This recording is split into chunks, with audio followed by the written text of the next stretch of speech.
할렐루야. 반갑습니다. 전번주 창립 예배 여러 가지로 이렇게 많이 협조해 주시고 수고해 주신 여러분께 모두 감사드리고 또 한 해 동안 이렇게 잘 지켜주신 하나님 은혜에 감사드립니다.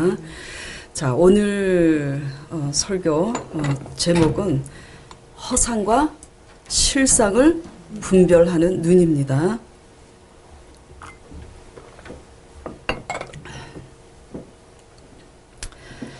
하나님께서 목회에만 전념할 수 있도록 직원들이 다 그 업을 대신할 수 있는 사업체를 우리 강 전도사님께 주신 것을 여러분, 우리 교회 성도분들 다 알고 계시죠?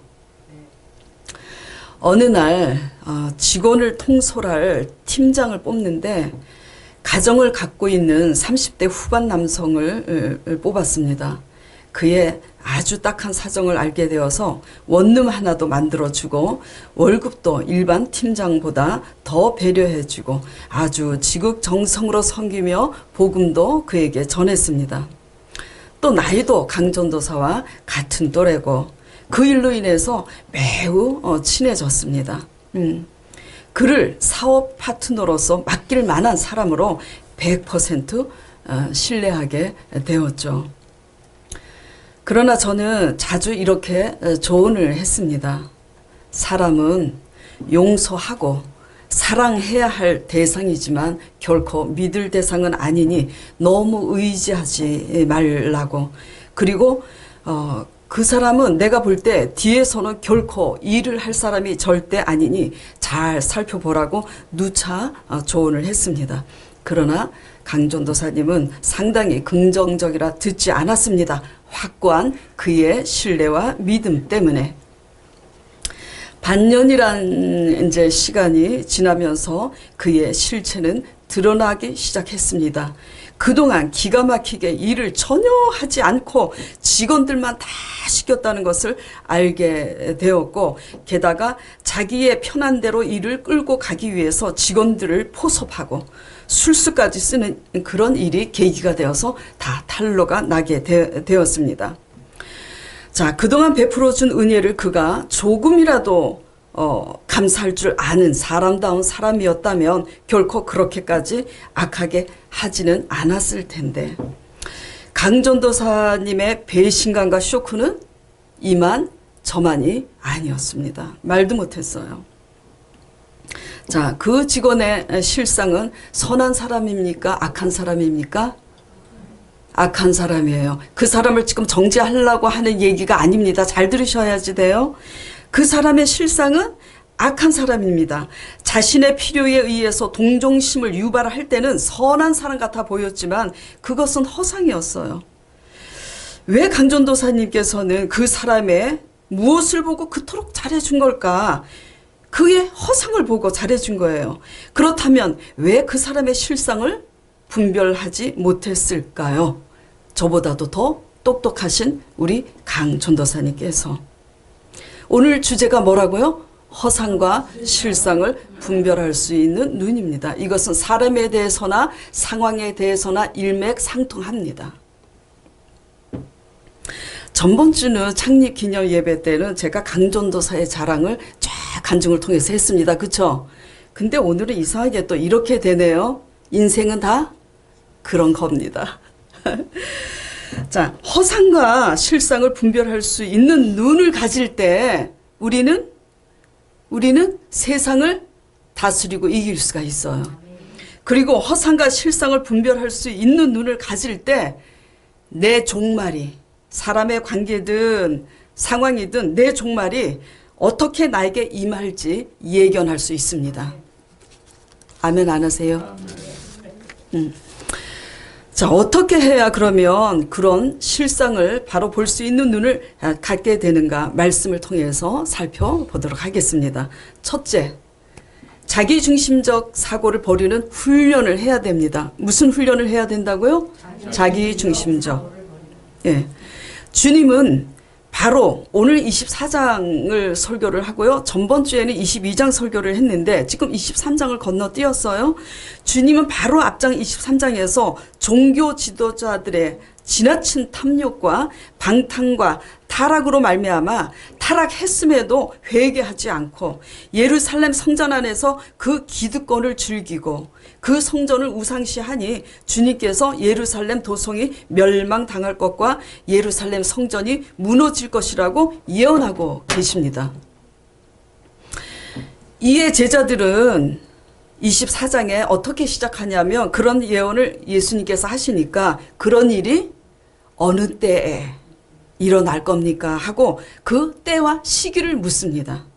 근데 예수님은 그 때에 대해서 알 바 아니라고 말씀하시면서 예수님께서 이렇게 말씀하십니다. 말씀 안에서 깨어 있으면 노아가 하나님 말씀에 의해서 믿음으로 방주를 지어서 구원을 얻은 것 같이 그렇게 인자가 임할 것이니 너희도 그렇게 깨어 있으라고 이렇게 말씀하십니다. 자, 마태복음 24장 1절 4절 확인해 보겠습니다. 자, 예수께서 성전에서 나와서 가실 때 제자들이 성전 건물들을 가르쳐 보이려고 나오니 대답하여 이르시되 너희가 이 모든 것을 보지 못하느냐? 내가 진실로 너희에게 이르노니 돌 하나도 돌 위에 남지 않고 다 무너뜨려지리라. 뭘 무너뜨린다고요? 성전을. 예수께서 감람산 위에 앉으셨을 때 제자들이 조용히 와서 이르되 우리에게 이르소서. 뭘 이르라고요?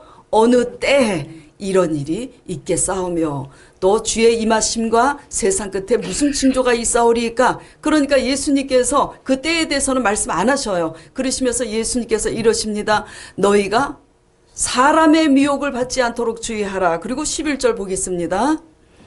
거짓 선지자가 많이 일어나 많은 사람을 미혹하겠으며 그러면서 아버지께서 이제 오늘 본문 말씀 우리가 다 같이 읽은 말씀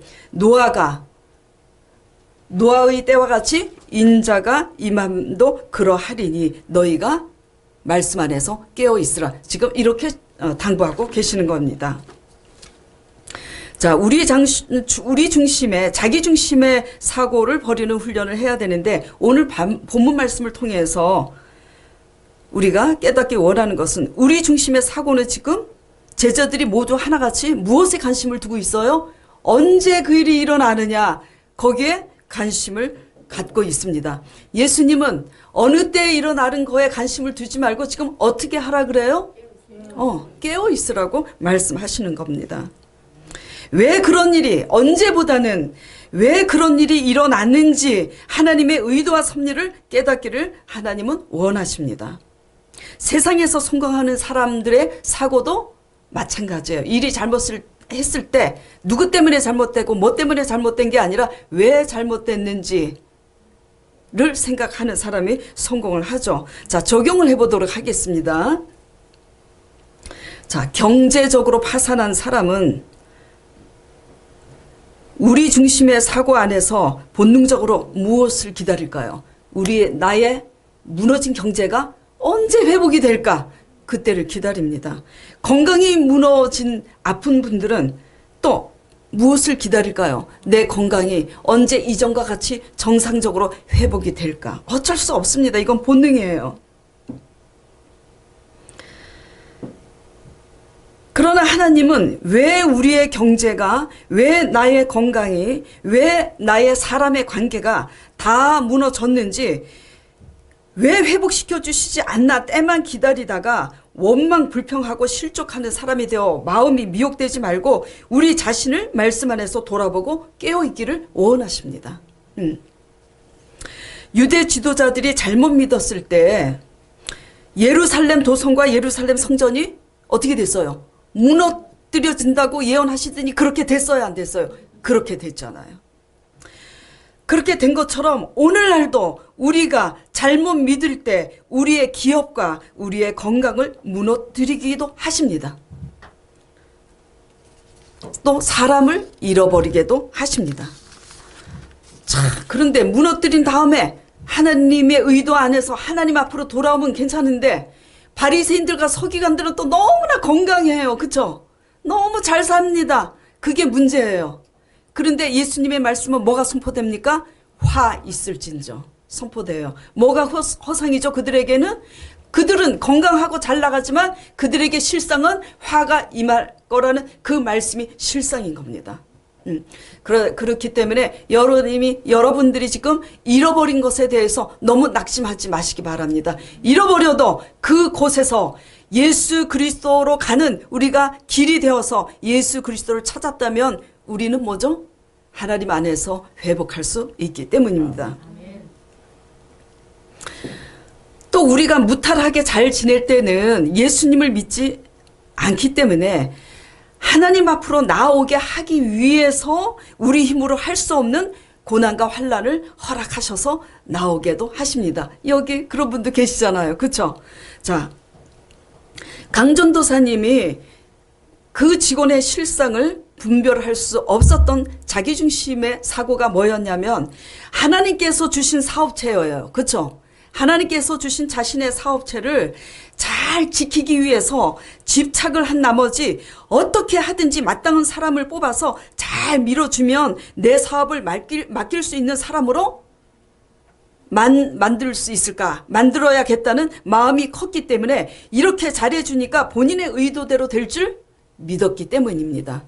하나님 중심의 사고방식은 뭘까요? 하나님의 중심의 사고방식은 하나님이 목회에만 전념할 수 있도록 하나님이 자신에게 그런 사업체를 줬기 때문에 하나님의 관계에 주밀하면 하나님이 알아서 좋은 사람을 보내주시는 거죠.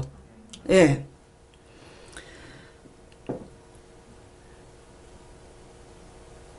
그리고 나서 그 일을 한 번 당한 게 아니라 2번씩이나 당했습니다. 그리고 나서는 제 말을 안 들었는데 그 다음부터는 제 말에 귀를 기울이고 이제는 사람을 믿을 게 아니라 내가 하나님의 관계에서 내가 신임을 받을 수 있는 사람이 되면 하나님은 모든 사람들을 주장하신다는 것을 깨닫고 또 저의 겉면도 듣고 이렇게 해서 잘 가고 있습니다.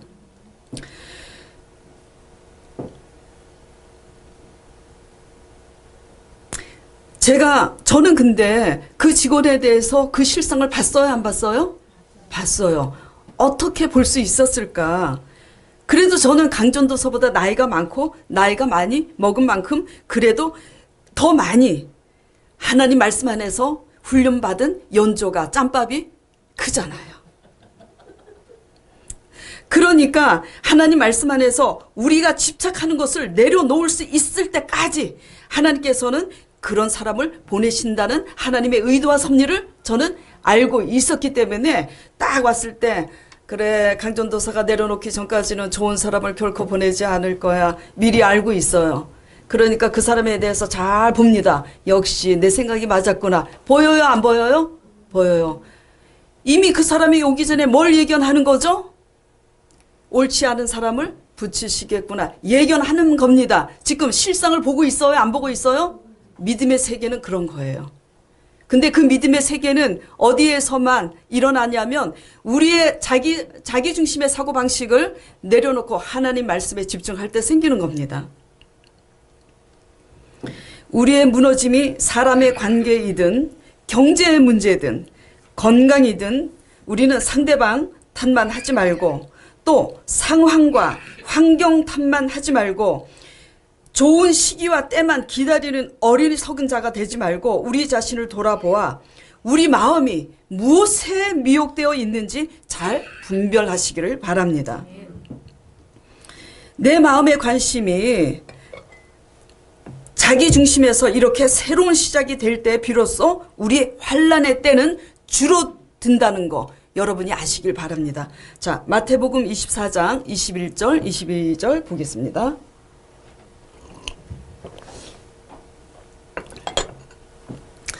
거짓 그리스도들과 거짓 선지자들이 일어나 큰 표적과 기사를 보여 할 수만 있으면 택하신 자들도 미혹하리라. 그 날들을 감하지 아니하면 모든 육체가 구원을 얻지 못할 것이나 그러나 택하신 자들을 위하여 그 날들을 감하시리라. 말씀이 참 어렵습니다. 쉽게 표현하면 이게 무슨 말씀이냐면 환난 가운데 하나님께서 건져주시고 그 환난의 날을 단축시켜 주시지 줄어들게 하시지 않으면 구원 얻을 인생이 하나도 없어요. 그런데 하나님께서 그 환난 날에 그 종말의 시간에 그 때에 우리를 그 환란의 날에서 구원해 주시고 환란이 임했어도 그 환란의 기간이 우리는 언제 끝날까 관심을 있지만 언제 끝날까에 관심을 둔다고 줄어드는 게 아니라 하나님 앞에 택함받은 자가 되기 위해서 청함받은 자가 아니라 전번 주에 제가 말씀드린 택함받은 자가 되기 위해서 말씀 안에서 깨워서 이렇게 자기중심의 사고를 버리면서 이렇게 되면 택하신 자들을 위하여 그 날을 어떻게 하신다고요? 감해 주신다고 말씀하시는 겁니다. 예, 우리가 그때만 기다리는 게 아니라 하나님 앞에 어떤 자가 돼야 되는지 새로운 시작이 될 때 우리의 환란의 때는 반드시 아버지께서 줄어들게 단축시켜 주시는 하나님을 믿으시기 바랍니다. 자, 그러니까 다시 정리를 해볼게요. 무너지는 때가 언제인지 중요한 게 아니라 뭐가 중요한 거죠? 종말의 때에 과연 나는 구원받을 수 있는가? 그 사실이 중요한 겁니다. 그리고 또 그때가 중요한 게 아니라 과연 뭐가 중요하냐면 그때가 과연 내게 심판으로 임할 건지 나에게 축복으로 임할 건지 그것을 예견할 수 있는 그 실상을 볼 수 있는 눈이 중요한 거예요. 만약에 하나님 말씀에 불순종함으로 우리가 무너졌다면 회복할 수 있는 길은 뭐밖에 없어요? 회개와 다시요. 회개 맞아요. 근데 구체적으로 우리가 하나님 말씀에 불순종함으로 무너졌다면 회복할 수 있는 길은 뭐밖에 없어요?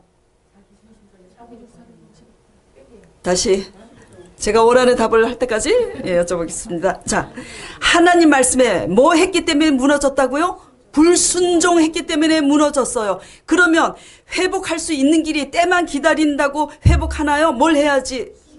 순종해야 됩니다.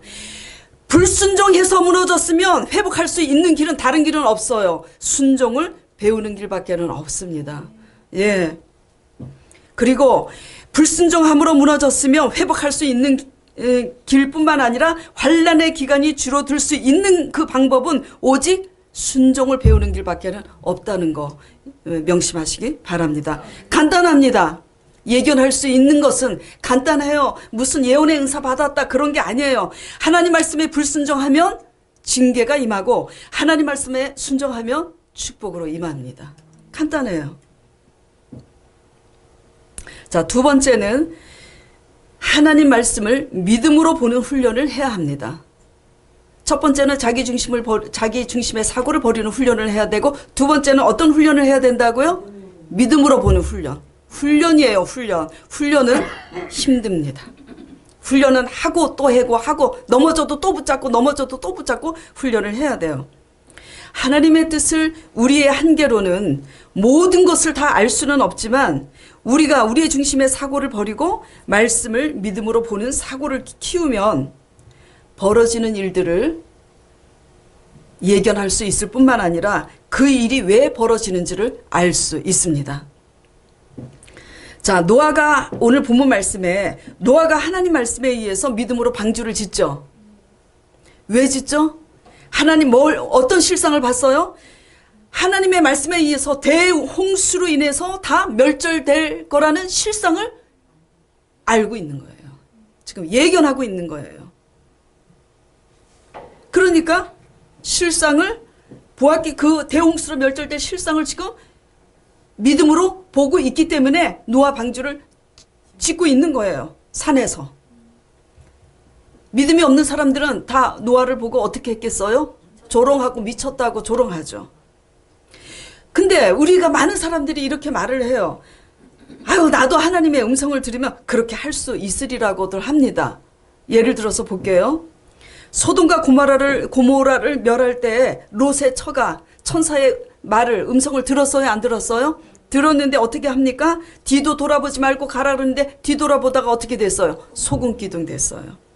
롯도 천사의 지시대로 그냥 지시하는 그곳에 도망가면 되는데 뭐가 말이 많아요. 이렇쿵 저렇쿵. 그래갖고 결국 고집 부려서 자기가 원하는 곳에 갑니다. 그쵸? 노아나 롯의 처나 롯이나 하나님의 말씀을 다 똑같이 들었는데 왜 이렇게 반응이 틀린 거죠? 무엇 때문이죠? 믿음으로 듣고 있지 못하기 때문이에요. 항상 뭐가 먼저입니까? 믿음이 먼저예요. 항상 믿음이 먼저인데 우리는 믿음이 없으니까 음성을 듣거나 표적을 보면 내가 그렇게 할 수 있을 거라고 생각을 합니다. 그러나 그것은 오산이에요. 항상 뭐가 먼저라고요? 믿음이 먼저입니다. 믿음이 먼저예요. 제가 몇 주 전에 우리 교회 앞에 한솔 카센터 땅 부지를 매입해서 그게 뭐 5년 후가 될지 10년이 될지는 잘 모르겠어요. 성전을 짓게 될 것이라고 또 고백할 수밖에 없는 설교가 됐어요. 들었잖아요. 그쵸? 그때 제게 제자 양육 받는 이제 한 노총각 청년이 제게 전화를 했습니다. 뭐라고 전화를 해서 뭐라고 얘기하냐면, 전도사님, 진짜 전도사님이 그 부지를 사서 그곳에 교회를 짓게 된다면 제가 전도사님 옆에서 무슨 일이든 하겠습니다. 그러는 거예요. 그래서 저는 또 씩씩하게 말했습니다. 그렇게 말하는 이상 절대 그렇게 하지 못할 걸세. 제가 그렇게 말을 했어요. 왜냐하면 잘 들으셔야 됩니다. 성전을 진짜 그렇게 짓게 된다면 그때 무슨 일이든 하겠다는 것은 내가 사업이 잘 되고 돈 잘 벌면 그때 11조 내겠다는 거와 똑같은 거예요. 그리고 내가 건강해지고 나면은 그때 하나님 일을 열심히 하겠다. 똑같은 거예요. 지금 열심히 하지 않으면 나중에 열심히 있을 수 없습니다. 항상 무엇이 먼저입니까? 여기에 집중하세요. 그 사람이 누군지 관심을 가지고 찌르지 마시고. 자, 무엇이 먼저라고요? 믿음이 먼저입니다. 믿음은 보고 믿는 게 아니라 믿기 때문에 그 믿음에 걸맞는 선포와 함께 행동을 하고 미리 준비하는 이런 것이 믿음이라는 것을 제가 그 청년에게 말해주고 나서 성전을 짓게 된다면 그때 무슨 일이든 하겠다는 고백이 믿음이 아니라 어떻게 해서, 예, 잘 들으세요. 어떻게 해서 저렇게 믿고 갈 수 있는 걸까? 예? 성전을 짓게 되면 그때 가서 무슨 일을 하겠다고 고백하는 것이 믿음이 아니라 어떻게 해서 저렇게 전도사님이 믿고 갈 수 있는 걸까라는 것에 도전을 받으면 무슨 일이든 진짜 지금 하게 될 거라고 제가 이 얘기를 했습니다. 그러면서 제가 뭐라고 그랬냐면 그거 배우라고 이 교회에 보낸 거니까 제 옆에서 잘 붙어서 배우라고 건면했더니 네, 잘 알겠습니다. 감사합니다. 라고 말했습니다. 자, 초립동 다윗이 블레셋 장군 큰 거인 골리앗을 이길 수 있었던 비결은 무엇을 실상으로 봤기 때문이죠? 골리앗보다 그 어마어마하게 큰 거인 골리앗보다 크신 하나님을 실상으로 봤기 때문이에요. 자, 37절 본문 말씀 보겠습니다. 자, 제가 읽겠어요. 노아의 때와 같이 인자의 임함도 그러하리라. 네. 37절에 노아의 때와 같이 인자의 임함도 그러하리라. 이 말씀이 무슨 말씀이냐면 우리도 그 거인 골리앗과 같은 큰 문제보다 크신 하나님의 실상을 믿음으로 볼 줄 아는 노아와 같은 사람이라면 물론 믿음의 그릇은 크기는 다르겠지만 믿음은 다 똑같아요. 믿음으로 볼 줄 아는 노아와 같은 그런 자라면 이미 그 구원의 방주에 올라타 있기 때문에 대홍수가 노아 때처럼 쓰나미처럼 밀려온다 해도 우리는 구원받을 수 있습니다. 그리고 IMF 경제 위기가 대풍처럼 우리나라 경제에 전반적으로 다 덮칠 때가 있었는데 덮친다 해도 오히려 그곳에서 성공할 수 있습니다. 비록 감옥에 들어간다 해도 아멘 안 하시면 아멘 할 때까지 같은 말 반복하겠습니다. 다시 IMF 경제 위기가 태풍처럼 나라 경제 전반에 덮친다 해도 그곳에서 오히려 우리는 성공할 수 있으며 아멘. 비록 감옥에 들어간다 해도 오히려 그 감옥에서 다스릴 수 있는 요셉과 바알과 같은 주인이 될 수 있는 겁니다. 아멘. 또 가시 같은 존재, 원수 같은 존재가 그런 사람이 내 앞에 있을지라도 그들로 불평하지 않고 아하, 내 안에 가시를 바로 뽑기 위해서 두신 것을 알고 우리 속에서 하나님의 의를 이루지 못하는 하나님과 원수되는 내 의를 고치기 위해서 그렇게 하시는구나 믿음으로 알고 그렇게 홍수처럼 임하신 인자를 알아보고 방주를 지은 노아처럼 그렇게 우리 앞에 가시로 임하신 예수님의 임재를 알아보고 우리 자신이 성화되기 위해서 구원의 방주를 짓는 겁니다. 이것이 37절에 노아의 때와 같이 인자의 임함도 그러하리라. 바로 이런 겁니다. 꼭 문자적으로 그 대홍수가 나는데 나를 구원해 주셨어. 자기 중심에 나 좋게 이 모든 일을 해주셨어. 이렇게만 가는 게 다 기복신앙인 거예요. 나를 깨트리기 위해서 원수 같은 가시 같은 사람을 두셨는데 알고 보니까 그 가시가 바로 난 거예요. 그 원수가 바로 내가 하나님의 의를 이루지 못하는 하나님과 원수되는 그 의가 내 속에 있기 때문이라는 것을 우리가 아는 겁니다. 그렇게 해서 하나님 앞에 회개함으로 낮아지고 겸손해짐으로써 하나님의 의를 십자가의 의를 이룬 이것이 뭐죠? 노아 방주입니다. 인자의 임함도 노아의 때와 같다 그랬잖아요. 홍수같이 임할지 가시 같은 존재를 제압해 주셔서 내 가시를 제압지 인자의 임함이 그러한지 우리는 알 수 있나요? 믿음만이 알 수 있는 것입니다. 우리가 믿음이 있다면 환난도 축복이 되고 우리가 믿음이 있다면 우리에게 임한 가시도 축복이라는 걸 여러분은 알게 될 겁니다. 하나님은 합력하여 선을 이루시는 분이 되십니다. 믿음으로 말씀을 묵상하니까 제가 내 자아가 참 이렇게 흉측하고 강하구나 것을 알게 되었습니다. 그러면서 하나님 말씀 안에서 은혜를 받으면 내가 내 자아가 깨질 줄 알았는데 깨져요 안 깨져요? 여러분 경험해 보니까 안 깨져요. 내 양심이 아는데 안 깨집니다. 결국은 아버지 말씀을 봐요. 어떻게 깨질까? 성령으로 말미암아 깨지는데 성령님께서 말씀의 은혜 속에만 깨트리는 게 아니라 어떻게 하시냐 말씀을 단디 딱 보니까 찌르는 가시가 있어야 되더라고요. 열왕기하의 왕과 하나님의 관계가 잘못했을 때 모반을 일으키는 배신자가 있잖아요. 그거는 우리가 올바르지 않기 때문입니다. 그래 다 부른 거예요. 그래서 제가 이제 말씀 안에서 믿음으로 보니까 깨닫는 겁니다. 나를 찌르는 가시의 사람이 있어야 내가 깨지겠구나. 은혜 플러스 성령 플러스 가시 플러스.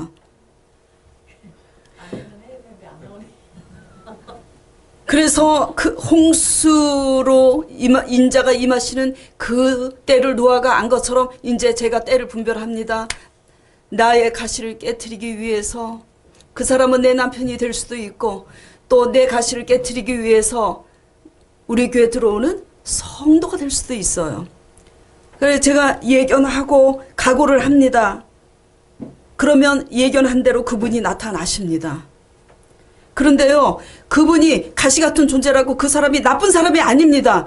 우리는 다 가시예요. 다 하나님 말씀 앞에서 볼 때 우리는 다 가시입니다.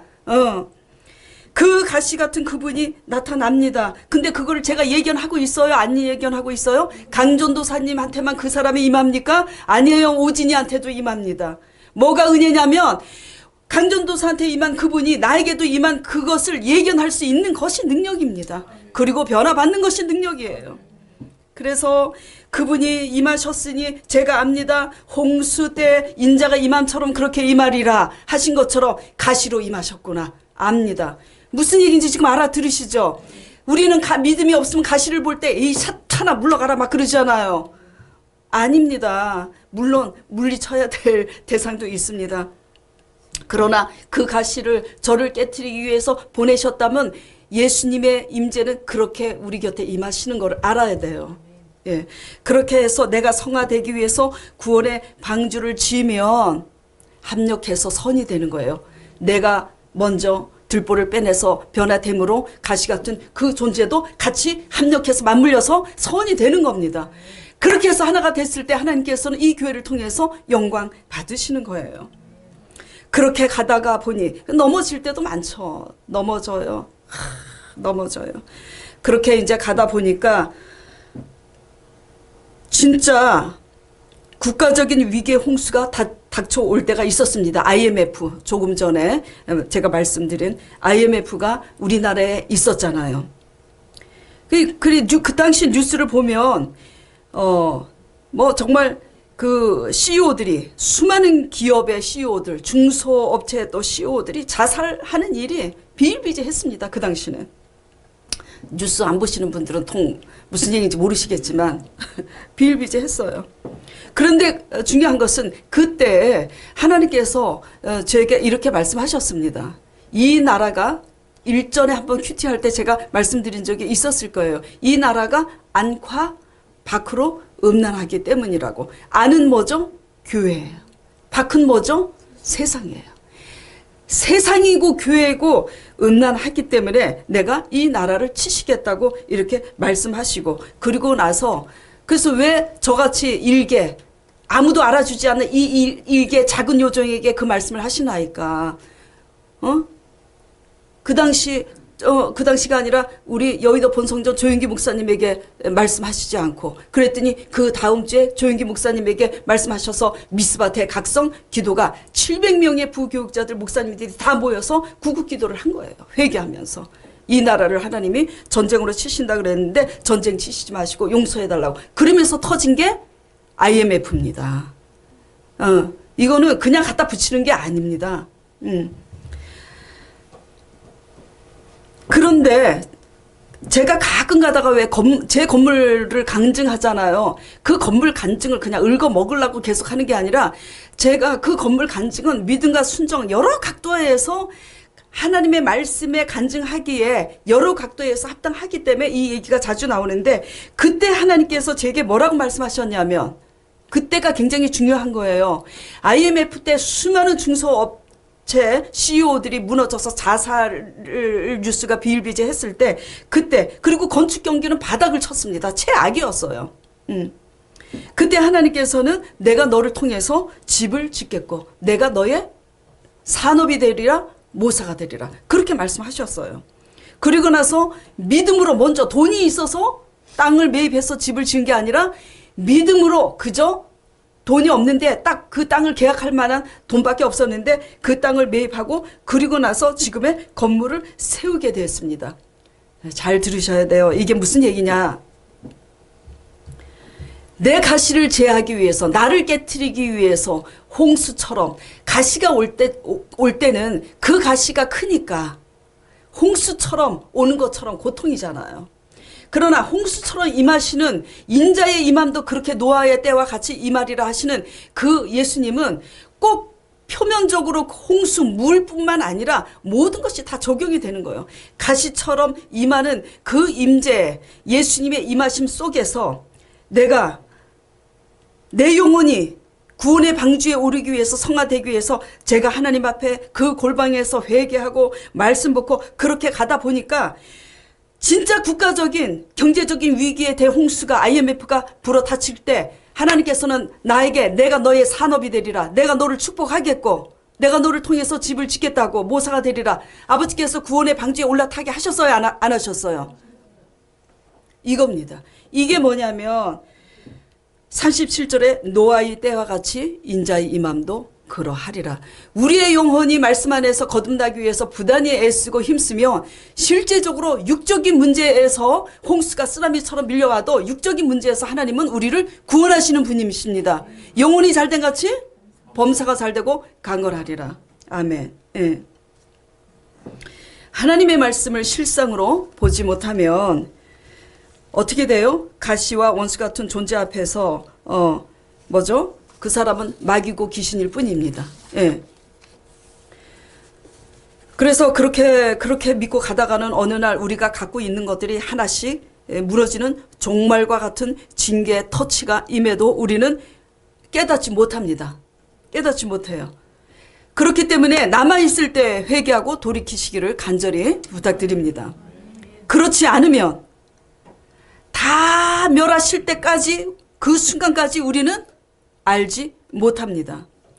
무슨 얘기냐? 현재 임하시는 주님의 임재를 내게 징계로 임하고 계시는지, 내게 지금 축복으로 임하고 계시는지, 현재 하나님의 임하시는 주님의 임재를 믿음으로 알지 못하면 그 끝까지 가도 알지 못해요. 자, 마태복음 24장 37절, 39절 보겠습니다.